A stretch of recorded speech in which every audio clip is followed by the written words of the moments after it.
are, Mission King of the Baggers. These big motorcycles ripping around Brainerd International Raceway in a championship that is close as you like it. We came here and tested earlier in the season. We think we have a good baseline, but we're excited to get out on track and see what the Baggers are capable of. A track that has a lot of history with it. Tight technical on the backside, really fast, wide open on the front side. I think it's going to be another really good battle, as it has been all season. The Wyman boys, Kyle and Travis, they've been setting the pace as of late on their Harley-Davidsons in this division. It's amazing how fast they can get through that tight chicane on these bikes. You can't tell me he is not wicking it absolutely to the 100.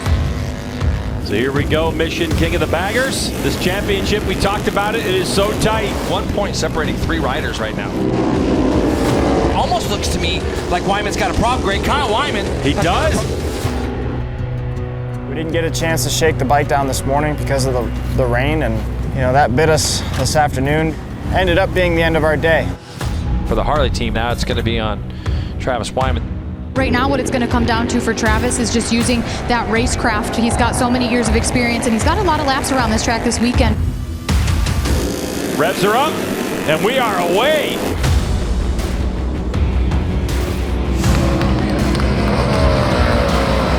And here's a big move.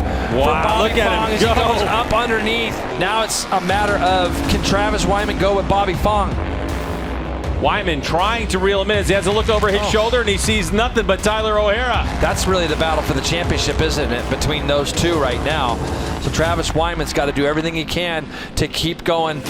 Red flag is out because of rain falling on the racetrack. I think maybe with only 2 laps to go, they called this race, and Bobby Fong is the winner. Second place today goes to HD Screamin Eagle's Travis Wyman, now with the championship points lead. The race for me, I felt strong. Hats off to my factory Harley-Davidson Screamin Eagle team. To come away with a points lead is pretty incredible, so with 1 to go. We got 5 weeks till the last race at New Jersey. I know these boys are not going to stop working. They're going to put in even more effort to get the job done for Travis, take home that championship, and I'll hand him over that #1 plate very happily.